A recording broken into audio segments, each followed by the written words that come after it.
Brought to you by TechnoSpark 20 series smartphones.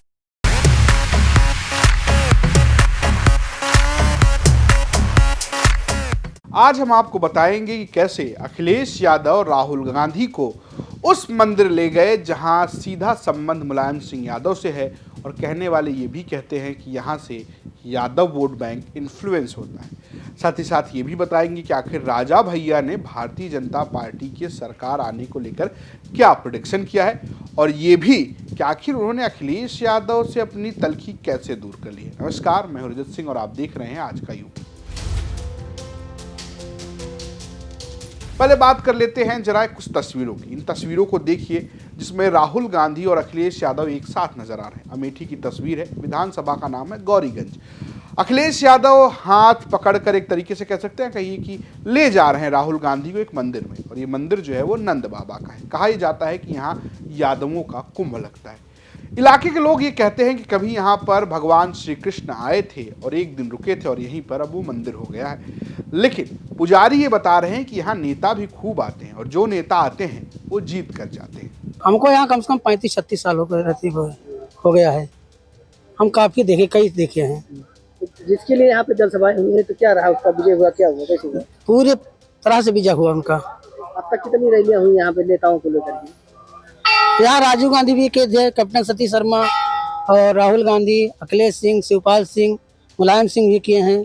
हमने यहाँ गांव के एक बुजुर्ग से भी बात की, क्योंकि बुजुर्ग ज़्यादा बेहतर बता पाते हैं। उन्होंने ये बताया कि यहाँ सबसे पहले मुलायम सिंह यादव यानी कि अखिलेश यादव के पिता और उत्तर प्रदेश के पूर्व मुख्यमंत्री रहे जो मुलायम सिंह यादव हैं वो यहाँ पर आए थे, और उसके बाद अखिलेश यादव इस बार विधानसभा के चुनाव में आए थे और उन्होंने तब गौरीगंज के विधायक राकेश प्रताप सिंह के लिए समर्थन मांगा था और राकेश प्रताप सिंह विधायक बन गए थे। हालांकि अब राकेश प्रताप सिंह बीजेपी के समर्थन में नजर आ रहे हैं, क्योंकि राज्यसभा चुनाव में उन्होंने सपा का साथ छोड़ दिया था।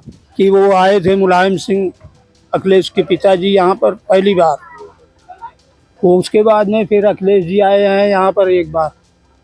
ये पिछला चुनाव जब हुआ था विधानसभा वाला तो आए थे यहाँ पर, उनको और सबको सम्मानित करके गए थे कि इनको जो यहाँ का विधायक है राकेश प्रताप, इनको विजयी कर देना।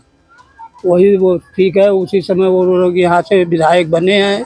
तो ये नंद बाबा का जो इलाका है वो ये बहुत महत्वपूर्ण इसलिए क्योंकि अमेठी में यादव वोट भी बहुत महत्वपूर्ण हैं, और ऐसे में कोशिश ये है कि जब राहुल गांधी अमेठी में चुनाव नहीं लड़ रहे हैं तब केएल शर्मा के लिए यादव वोट बैंक इकट्ठा हो और समाजवादी पार्टी के जो कार्यकर्ता हैं वो एकजुट होकर कांग्रेस के साथ लग जाएं और केएल शर्मा को स्मृति ईरानी के खिलाफ चुनाव जिताते नजर आए। ये कोशिश सपा कर रही है, और आज अखिलेश यादव और राहुल गांधी ने अमेठी, रायबरेली दोनों जगहों पर एक बड़ी जनसभा को संबोधित किया। आप ये समझ सकते हैं जिस तरीके से कन्नौज में राहुल गांधी अखिलेश यादव के लिए वोट मांगने गए थे, ठीक उसी तरीके से अखिलेश यादव रायबरेली और अमेठी में कांग्रेस के लिए वोट मांगते नजर आए।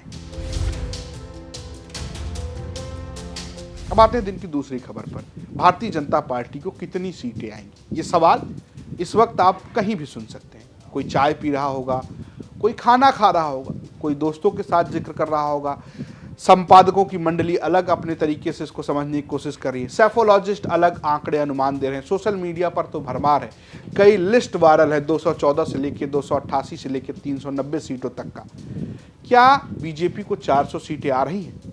रघुराज प्रताप सिंह राजा भैया जो कि कुंडा से जनसत्ता दल लोकतांत्रिक के विधायक हैं, वो अध्यक्ष भी हैं, निर्दलीय जीतते रहे, 7 बार के विधायक हैं, लंबा समय हो गया है उनको राजनीति में। उनसे जब ये सवाल पूछा गया तो उन्होंने कहा कि टक्कर तो है, कई सीटें फंसी हुई हैं, प्रत्याशियों को लेकर विरोध है। और जब कहा गया कि 400 वाला सवाल तो उन्होंने कहा कि जरा रुकिए, 7 चरण के बाद बताएंगे। प्रधानमंत्री कह रहे हैं वो होने वाला है, यानी उनकी हैट्रिक और 400 पार। अब इस पे थोड़े दिन हमको और अध्ययन करने का मौका दीजिए, तब बता मतलब पाएंगे। पूरे 7 चरण के बाद जी अभी न मन में किसी को लेकर द्वेष, ना ना ना ना न मन में किसी को लेकर समर्थन, नहीं कोई अवसाद, जी। नहीं कोई अवसाद, एकदम निश्चिंत हैं। अब राजा भैया के बयान क्या कहता है इसके भी निहितार्थ निकाले जाएंगे कि क्या उत्तर प्रदेश में भारतीय जनता पार्टी के लिए वैसा चुनाव नहीं है जैसा 2019 में था, या सब कुछ मामला क्लियर है। आपको क्या लगता है ये भी आप हमें ज़रूर बताइएगा इस वीडियो के कमेंट बॉक्स में।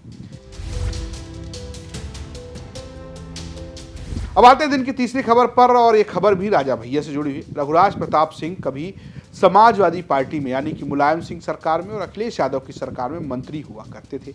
मुलायम सिंह यादव ने उन्हें तब समर्थन दिया था जब मायावती की सरकार में उन्हें टाड़ा लगाकर जेल में भेज दिया गया था। मुलायम सिंह यादव को लेकर राजा भैया हमेशा भावुक रहते हैं। अखिलेश यादव से उनकी तलखी बढ़ी, एक राज्यसभा चुनाव में ही बढ़ी थी जब राज्यसभा चुनाव को लेकर काफी विवाद हुआ और राजा भैया ने सपा का साथ नहीं दिया, और ये तलखी तब और बढ़ी जब कुंडा की सीट पर रघुराज प्रताप सिंह के खिलाफ समाजवादी पार्टी ने एक लंबे समय के बाद प्रत्याशी उतार दिया, और वो भी किसे, गुलशन यादव को, जो राजा भैया के ही करीबी हुआ करते थे।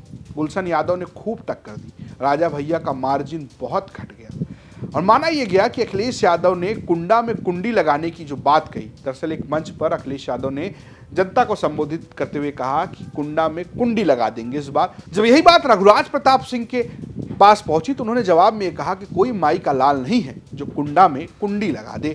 तो माना यह गया कि तलखी बहुत बढ़ गई है, और राज्यसभा चुनाव में भी ये लगा कि एक तरीके से कोशिश की गई सपा की तरफ से। नरेश उत्तम पटेल ने राजा भैया से मुलाकात की थी, लेकिन तब भी उन्होंने भारतीय जनता पार्टी को समर्थन किया। पूछा गया राजा भैया से कि क्या अखिलेश यादव से तलखी है, तो उन्होंने कहा नहीं, सारी तलखियां दूर हो गई।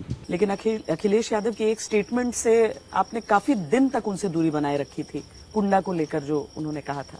बीच में कुछ तलखी आ गई थी, आप सही कह रहे हैं। पर आपकी नाराजगी समाजवादी पार्टी से भी अब नहीं है। नहीं, किसी से नहीं, कोई नाराजगी नहीं है। अब खुल अब के सब कह रहे हैं। बयानों हम की चुभन साक्षात्कारों में हम एकदम खुल के, और मंच से भी हम, जैसे कई बार ऐसा होता है ना कि साहब मंच से आपने ये कहा, अच्छा अब बताइए, तो हम कह रहे हैं जो हमने वहां कहा वही यहाँ भी कह रहे हैं, तो खुल के। तो क्या इन तलखियों के दूर होने का कोई राजनीतिक निहितार्थ है?